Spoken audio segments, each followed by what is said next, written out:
Okay, so today we're going to look at the quadratic formula more, and we're going to look at problems that we actually would have to use the quadratic formula for, because we can't, there'll be problems that we can't use the square root inverse operations, and also they're not factorable.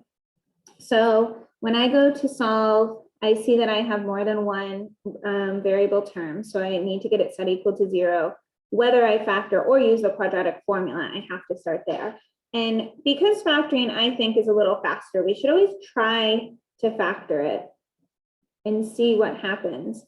And what we'll notice, so 8 could be 8 and 1 or 4 and 2, is that we'll try, you know, some combinations here. 4 and 2, okay, that's not going to work. 4 and 2 like that, okay, that's not going to work. 8 and 1, 1 and 8, we'll keep flipping it around and we'll go, okay, I don't think this is factorable.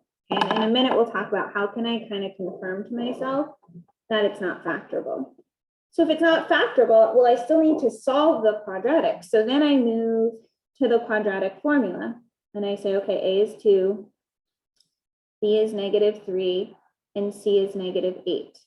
And using our quadratic formula, x equals -b plus or minus the square root of b squared minus 4ac all over 2a, right? There's our quadratic formula.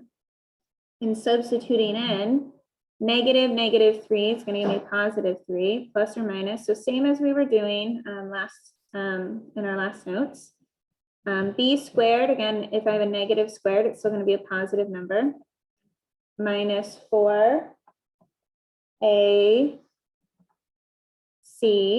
all over 2a, and 2a here is going to be 4. And then simplifying what's underneath that square root, plus or minus, I'm going to have 9. Negative times a negative is going to make this a positive. And I have 4 times 2, which is 8, times another 8. It's going to give me +64, again, all over 4. 3 plus or minus the square root of 73 all over 4. And so this is a good sign because 73 is not a perfect square, which tells us that it's not a factorable quadratic. And so at this point, we try to clean up things where we can. So for this particular one, square root of 73 can't be simplified, so I can't do anything here. 3/4 can't be reduced. So I'm just going to leave my answer here. Now I could separate it. I could have written it as 3 plus the square root of 73 over 4 and 3 minus the square root of 73 over 4, but this is fine. I can't clean that up any more than I already have. And if I were to type this into a calculator, I'd just get 2 decimal. We'd have to round them, decimal answers for the solutions of this quadratic. So I still have solutions. I still have places it's going to cross that x-axis, but it's not going to be integer values like it is when it's a factorable quadratic. So I kind of mentioned this when we were working through it. How can I tell if a quadratic is factorable or not? So the numbers that we get underneath our radical is really the biggest hint we have, or how we can tell, is this a factorable quadratic or is it not?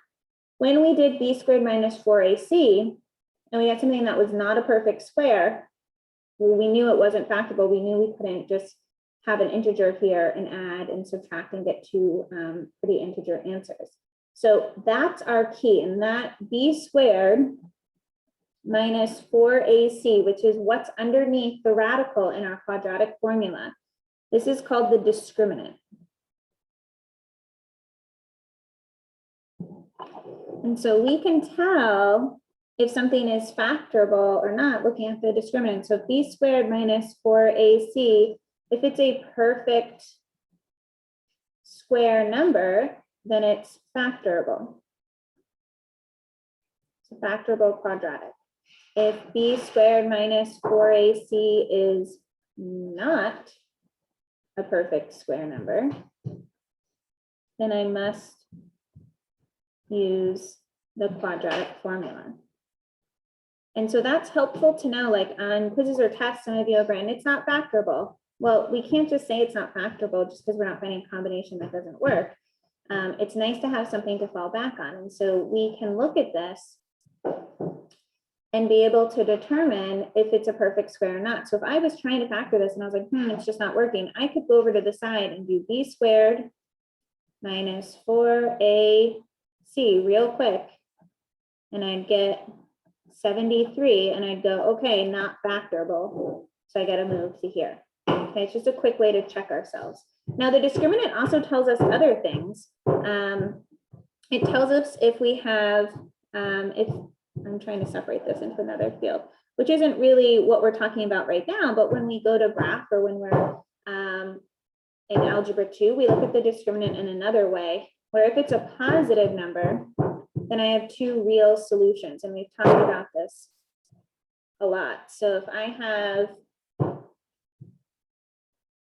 a positive number underneath my radical, right, which we should have because we can only take the square root of a positive number, then I have two solutions, right? Just to kind of give another way that we can use this b squared minus 4ac to learn more about our quadratic function.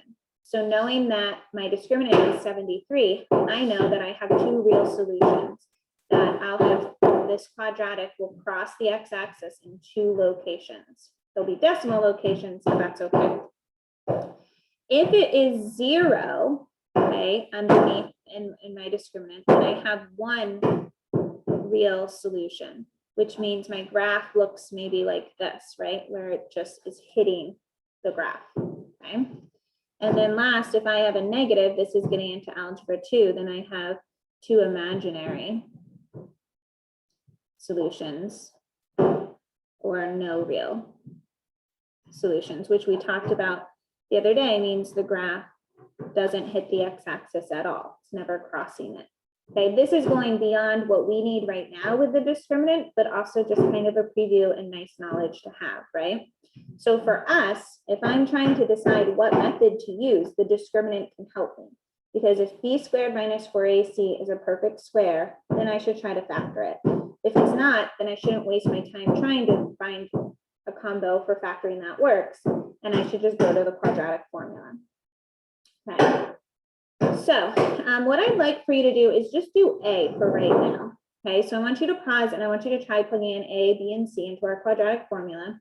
And then I want to compare, and then I'll let you finish these on your own. But pause, just do A, then play the video and we'll talk, and we'll go from there. Okay, so here I have my work for solving this quadratic.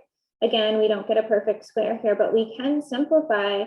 The square root of 76 is 4 times 19, giving us 2 square roots of 19.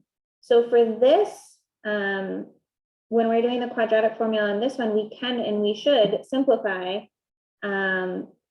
this fraction. So what I did here is I just broke it apart so you can see I have, because it's all over 6, remember. So this 8 is over 6, and so is this irrational numbers over 6. And then I'm reducing each. So 8, 6 reducing to 4/3, 2, 6 reducing to 1/3. And here's my final answer. Okay. So now you can see there's 2 more quadratics here to solve using the quadratic formula. Again, just getting practice with these answers that are not perfect squares and how they're going to look, how our format should be when we solve them. You do have a fraction here, but it's not really a big deal once you substitute in. Okay, so pause the video, try plugging A, B, and C into the quadratic formula. Remember, you have to set it equal to 0 first, and then play the video and see how you did. Okay, so let's look at B and C together. Setting it equal to 0. Here's my A, B, and C values. Substituting in, I get the square root of 134, which we can't simplify. But I did break this apart into 12/10 plus or minus the square root of 134 over 10, because I can reduce the 12/10. And I went ahead and did that. So here's my final answer on B. On C, we get the square root of 40, which can be simplified to 2 rad 10. And then you can see I broke apart my fraction here into 10/30 plus or minus 2 rad 10 over 30 and reduce them separately because they reduce to a different denominator, right? So 10/30 is 1/3, 2/30 reduces to 1/15. And here's my final answer on C. Okay. So now let's just kind of condense what we know. So at this point, we have 3 ways that we can solve quadratics, okay?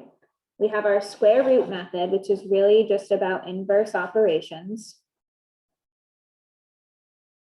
Okay, isolating that variable, which we know we're using if we have a single variable term.